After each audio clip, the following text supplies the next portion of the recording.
Sa isang bansang puno ng ingay ng politika at kontrobersya, sino ang nagsasabi ng totoo?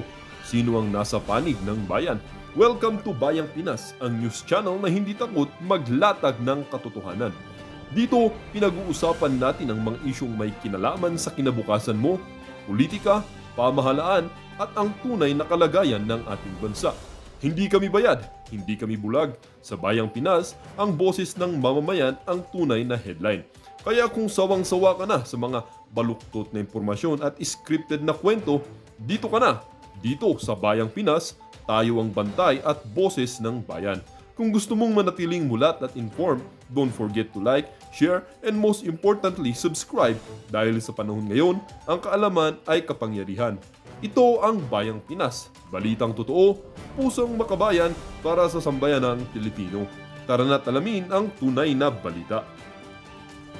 Malamang sa malamang ho mga kababayan, yung tax holiday na yan, ideya ho yan ng mga taga Malacanang para ika nga pahupain ang init ng ulo ng ating mga kababayan.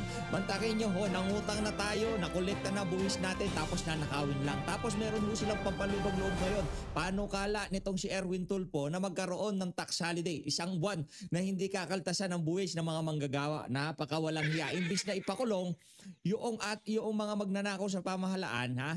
Binobola na naman ho tayo nitong mga kampo nitong si Marcos Jr. Pero bago ho yan mga kababayan, kung bago lang ho kayo sa PH Update, isang like at isang subscribe. Masaya na ho tayo dyan sa mga gusto sumali sa ating community. Yung join button nandyan lang ho sa baba. Wala na ho tayo maraming pag-uusapan dito. Rekta ho tayo dito sa balita ng News 5 na kung saan itong panukala nitong si Erwin Tulfo, mamaya isosoplakin ho nitong si Tito Soto. Panuorin ho natin ito mga kababayan. Game! Tulfo sa Senado ang panukalang para sa isang buwang tax holiday para sa mga manggagawang Pinoy sa gitna ng talamak na kaso ng katiwalian. Sa ilalim ng Senate Bill No. 1446, hindi tatapyasan ng income tax ang lahat ng kikitain ng isang tax. Ito, ganito lang ho kasimplihan mga kababayan. Papiliin ko kayo, tapyasan na ang isang buwan na sahod natin o ipakulong itong si Martin Romualdez, Zaldico, Estela Kimbo at lahat ng magnanakaw dito sa flood control scandal. Sa tingin ko mga kababayan, dadagdagan pa ho natin. Yung kinukuha nilang 12%, yung binabayaran nating VAT na 12%, yung ibinabawal sa ating tax na tax sa ating mga buwis, gawin nyo pang dobyado. Basta siguraduhin nyo, panagutin nyo yung mga magnanakaw sa gobyerno. Wala akong problema yan mga kababayan. Anong tax exemption? Tax exemption. Tax holiday. Tapos maya-maya nakawan na naman. Anak ng Petrang Garapata. Taxpayer sa loob ng isang buwan. De. Hindi rin pwedeng bawasan ng employer ang anumang sweldo, allowance at iba pang benefits sa ilalim ng tax holiday. Giit ni Senator Tulfo, masyado na raw maraming ninakaw sa kaban ng bayan ang mga nasa Mahilig ho talagang pumabil tong si Erwin Tulfo. By the way ha, mag-ingat ho yung mga kababayan ho nating nandiyan sa Davao. Grabe ho, napakalakas ng lindol. 7.6 magnitude earthquake sa Davao region ha. Naramdaman ngayong umaga. Mag-ingat ho, mag-ingat. Mamaya ho, talakayin ho natin ang mga kaganapan diyan sa Davao. Napakalakas ho ng lindol. Nakita ho natin yung ibang mga struktura talaga nagbaksakan. Mag-ingat ho yung mga kababayan natin diyan. Yung mga may kamag-anak diyan sa Davao, mag-ingat ho kayo, ha. Mag-ingat ho tayo mga kababayan. Hindi ho natin malaman kung anong nangyayari sa ating bansa. Noong nakaraang linggo, ngayong linggo rin ata na to, Cebu ang binayo ng napakalakas na lindol. Ngayon naman ho, Davao region. Maraming panalangin ho kailangan natin dahil yan, ika nga, ang bagyo, napipredict yan nakikita yan, malayo pa lang. Pero ito ho, gugulatin na lang tayo, bigla na lang yayanig ang lupa. Mag-ingat ho mga kababayan. Likod ng maanumalyang flood control projects. Sa tindi raw ng korupsyon, kaya nitong palitan ang hindi babayarang tax ng mga Pilipino sa loob ng isang buwan. Sabi naman ng Malacanang, malaking bagay raw ang panukalang yan, pero kailangan pa rin pag-aralan. Bagong-bago po to. Kailangan pag-aralan to na mabuti ng department. Hindi yan ang gusto ng sambayan ng Pilipino. Heto gusto nila heto gusto nila. Makinig ha. Ikulong. Diba? Hindi ko kami nananawagan ng tax holiday. Wala kaming problema. Dobyado nyo pa ang tax pero siguraduhin nyo yung mga magnanakaw sa pamahalaan, ipakulong nyo. Senator Erwin Tulfo, hindi kami nananawagan ng tax holiday. Okay lang yan. 'Di ba? Paano mapapakain ng mga congressman yung kanilang mga kerida? 'Di ba? Paano namin masusustentuhan yung mga trips ng mga mambabatas sa iba't ibang mga bansa kung magta-tax holiday tayo? Okay lang na doblehin nyo na yung tax pero siguraduhin nyo, pauwiin nyo dito itong si Elizalde ko. Hinahanap namin dito accountability. Di namin hinahanap ang papalubag loob. Ano yan? Consuelo de Bobo? Mga walang niya kayo? Lang yan. Anong tax holiday? Tax holiday. Palibasa kayo, kahit kapyasan natin ng 50% ang inyong mga kinikita, malaki pa rin. Walang problema sa sambayan ng Pilipino. Di kami iiyak. Sige, mag-tax lang tayo dire-diretso. Yung VAT, sige, tuloy-tuloy lang yan. Walang problema. Para mayroong pang trip sa abroad itong mga congressman na to, itong mga mambabatas na to, meron silang pambayad sa kanilang mga kirida, pambili ng mga bagong iPhone 17 Pro Max sa 20,000 gigabytes. Walang problema yan. Okay lang yan. Pero siguraduhin nyo merong mananagot dito. Pero para bigyan nyo kami ng Consuelo de Bobo na sasabihin nyo na, tax holiday tayo isang buwan, nagkakaltasin sa mga sweldo. Mga loko-loko. Hindi namin gusto yan. Siguraduhin nyo, mapakulong, pauwiin dito si Zaldico, panagutin lahat ng nagnakaw dito sa flood control scandal na to. Rekta na ho tayo dito kay Tito Soto. Sinoplak niya ho yung idea na yan nitong isang sintu-sintong mambabatas na to. Ano na namang bang ayaw mo, Tito Soto? Ba nakasalubong na naman? Ano to? Ba nakasalubong na naman ng ilin? Ano naman nangyari dyan? Yan. Panoorin mo natin mga kababayan. Grabe, talagang parang merong may directed merong propaganda talaga against the Senate, against myself. Kasi napansin namin, mga September 8, pagdating ng mga Thursday, Friday, Saturday, may mga fake news against me, against Senator Lacson, against Senator Serino. Tapos pagdating ng Lunes, merong Hindi, walang fake news, walang propaganda.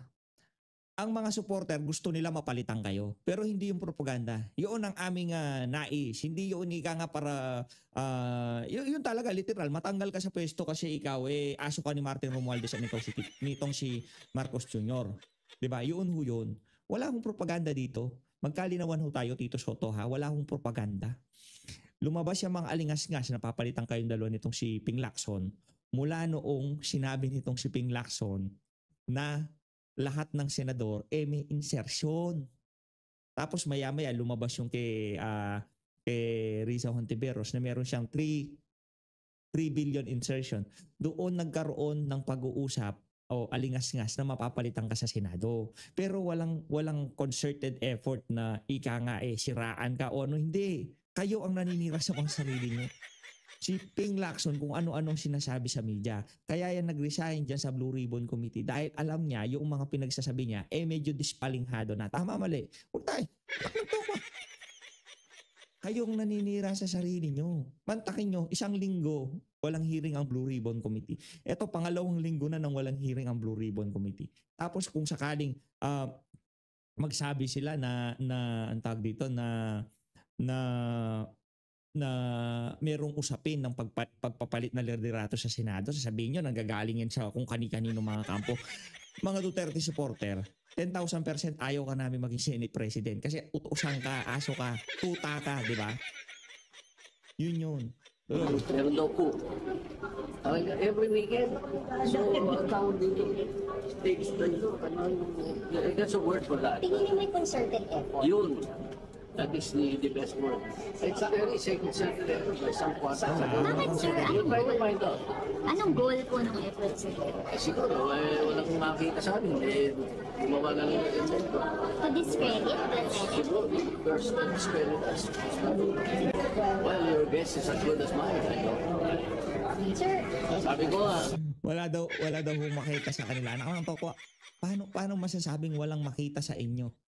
Wala nga kaming hinahanap, meron kaming nakikita. Pantakin niyo sinusunog yung sarili niyong bahay, kayong dalawa nitong si Lacson. Kasi sasabihin ba naman na, walang problema. Dapat ang delivery ganito. In fairness sa House of Representatives, in fairness, even dito sa Senado, meron ding mga amendment ang mga senador. Pero huwag mo sasabing insertion. Diba? Sa bagay, sinabi na nga nitong si Franklin Drilon, insertion at saka at saka ang tawag dito, insertion at saka itong amendment, parehas lang yan, walang pagkakaiba. Pero para medyo catchy at medyo mag-init ang mga kababayan natin doon sa mga datihang senador, yung mga tumawid from 19th to 20th Congress, sabihin mo insertion, di ba? Halos lahat ng mga senador merong insertion. Pwede namang sabihin, in fairness as House of Representative, maging yung mga kasama namin dito, 19th Congress, meron din silang mga amendment sa 2025 budget. Para siguraduhin lang natin dito na wala kaming sisinuin dito. Yun ang delivery. Kaso ang sabi niya, lahat ng senador may insertion. Tapos naman noong tumatakbo sila nung medyo mainit pa lang tong issue ng flood control, 60 congressman merong mga kontratistang 16 congressman. Bakit hindi pangalanan ngayon yun itong Sitting Lacson? Sa kanila, nasagot na lang sila. Pero sa mga kababayan natin, basta masama ang balita, huwag maniniwala. Sir, sorry, any bill on tax measure? Any bill on tax? None whatsoever. Me personally, and even the Senate itself, wala akong naalala may nag-file na any new tax measure. Wala. Sa mga katapak ko, ako Ano yun? Fake news yun ng News 5? Bata ng News 5 yan si Erwin Tulfo. Reporter yan ng News 5 dati. Kaya itong si Erwin tsaka yung si Rapi Tulfo, yan yung network nila para makapagpropaganda sila. Ang problema kasi itong si Erwin Tulfo, siya lang nagpapapogi. Kung sakaling meron ganyang klaseng tax measure, dapat isama mo yung mga kasama mo para suportahan nila. Nakapagtoko ikaw lang nakaisip, ikaw lang magaling, ikaw lang pupugi sa sambayan ng Pilipinas. Sama mo rin kasi itong si Tuta, ikaw talaga. bawas tax. Sir, SP, yung kay Curly at kay Sara Vizcaya, na hinihiling nila na ABS, paano yun? Dito pa rin yung si Curly. Dito pa rin, hindi ko rin papayag because we know for a fact that Kung si Martin Romualdez ang magre-request, papayag yung tuta na yan. Pero pagka yung DOJ, ombudsman, hindi, sa amin yan, sa amin si Curly Vizcaya. the contempt powers of the Senate is in place. Therefore, the Solicitor General will be representing us on that.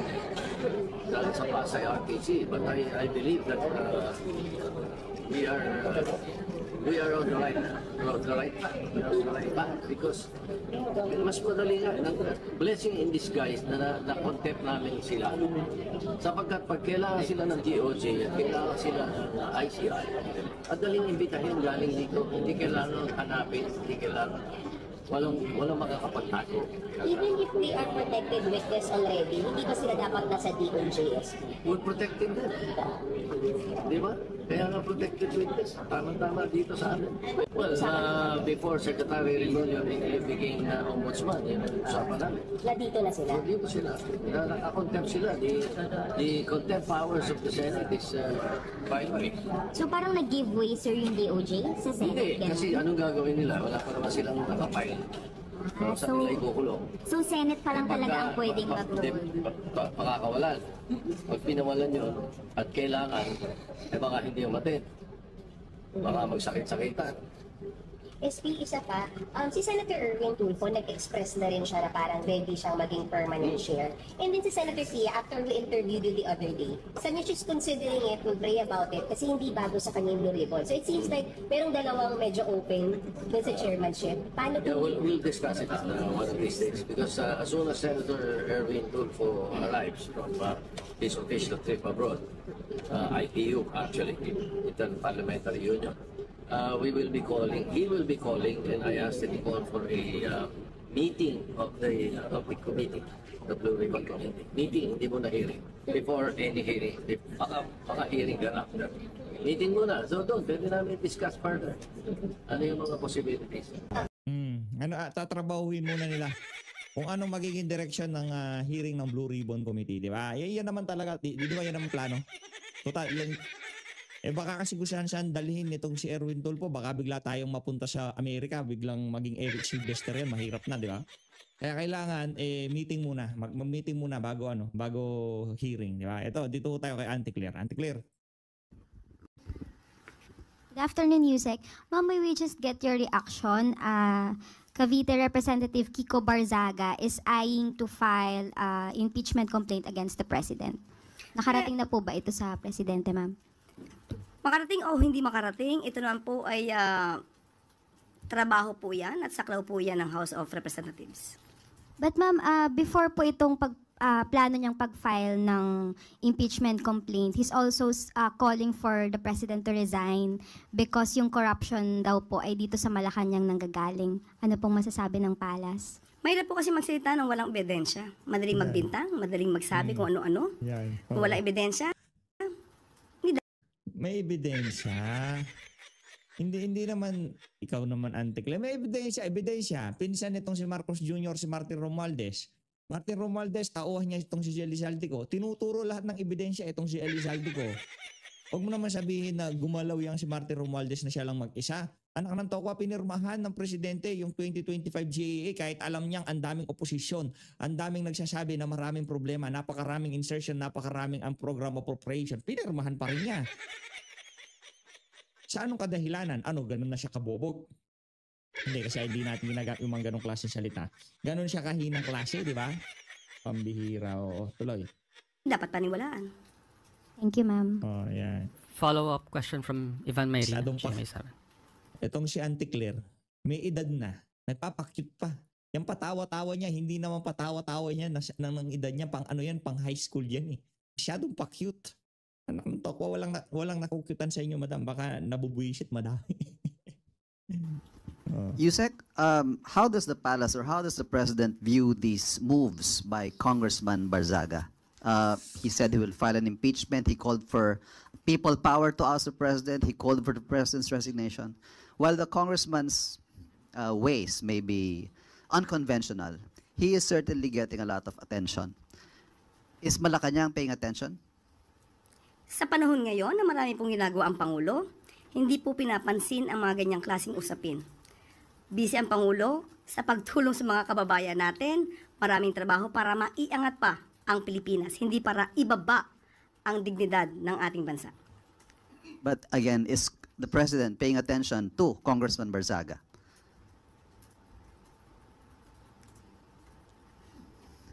Just a smile. Just a smile. Next question. Paano just a smile? Di ba gumagalaw na nga yung mga galamay ng Malacanang diyan sa House of Representatives, ha? Meron na hong ethics complaint laban dito kay Congressman Kiko Barzaga. Pero huwag naman sabihin na hindi pa gumagalaw. Just a smile. Ibig sabihin ng smile na yon, sooner or later matatanggal na yan sa pwesto. Ganun lang naman ho yung mga kababayan. Question is from Katrina Domingo, ABS-CBN. Ma'am, do we already have an updated number kung ilan na po yung complaints or letters na na-submit sa Sumbong sa Pangulo website since it was open to the public? As of 9 o'clock today, 19,729 ang naitala po na complaint. At bukas po siguro mas magkakaroon Tuloy natin po kami ng detalyadong report. Kung ano na po ang nangyayari at ano na po ang nasusolusyonan o ano na po yung nagkakaroon ng mga aksyon. Okay. Next question. Follow-up question, sorry. Until when po mananatiling open yung Sumbong sa Pangulo? Until the end of the President's term or will there be a sort of a cap to close the website and focus first on what has been reported? Ang walang mangyayari. Kasi kapag ka po ang isang strategy nila, diversionary tactic. Maaari na po siguro. Nawala na sa flood control. Si Chavez Singson, ganito, masama. Yung official spokesperson nila, naging attack dog na. Kaya lang po, lumabas ulit dahil yung spokesperson ng Malacanang, siya naglabas, ilalabas ko rin lahat yung mga mga Marcos. Opo. Ayun, Manong Chavit, bago lang tayo magtapos, may mga ilang katanungan lang po yung ating mga kababayan na nanonood ngayon. Libo-libo po sila sa ating social media. From Ray of Hong Kong, Manong Chavit, bakit po kayo lumantad ngayon? Sa totoo lang, no need na po sana. Kasi sa antas ng inyong pamumuhay, ano po ang nagtulak sa inyo na magsalita? Dahil totoo yung sabi nila na ako sumuporta sa kanila. Kinausap nila ako eh. Akala ko ba naman, magbabago na sila. So pumayag ako. Ako nga nagsabi sa kanya na tumakbong presidente. At sinamahan ko all the way. Bawal pa noon, COVID. Kaya nakiusap ako sa Duterte administration na bigyan kami ng permit. Small group. Pumayag sila. Small group, puro mayors. Dahil ako presidente ng Mayors League. Every region, meeting ang mayors. Every region, meeting ang mayors. Pinakilala ko si Bongbong.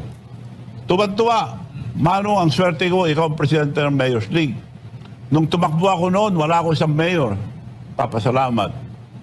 So, akala ko, ay matinong tao na. Ang dami na ng pinagdaanan na batikos.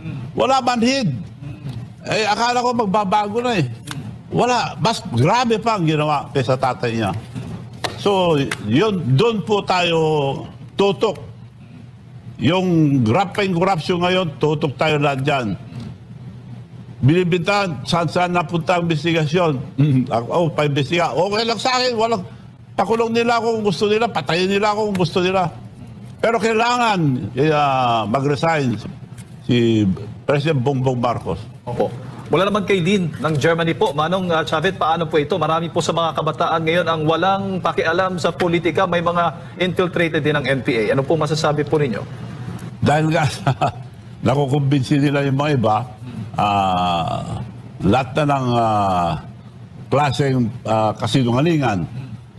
Alam niyo po, ang paglilingkod, ang importante, isang salita lang. Ako po, isang salita lang, tinutupad ko. Nobody's perfect. Pag nagkamali ako, ay sorry.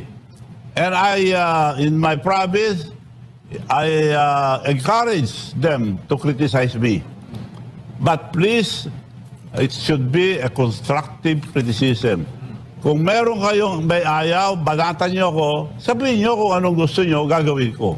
Yun pong ginagawa ko. Kaya, pangalawang eleksyon na ako ngayon sa amin lalawigan, na wala pong kalaban ng gobernor.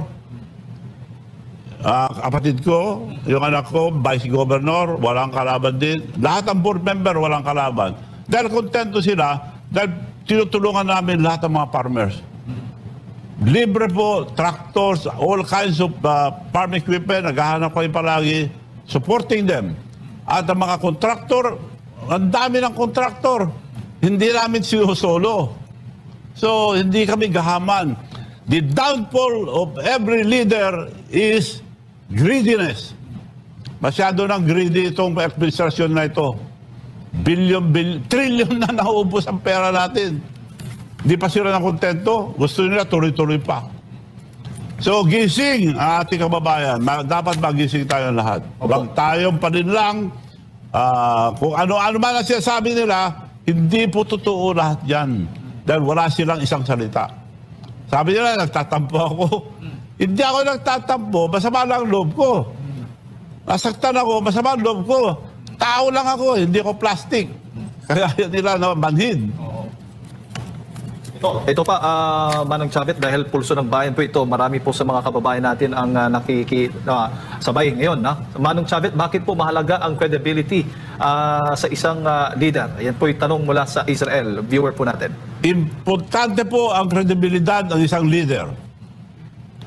Pag masira ang kredibilidad nyo, wala na pong maniniwala sa inyo, maski anong galing nyo pa magsalita.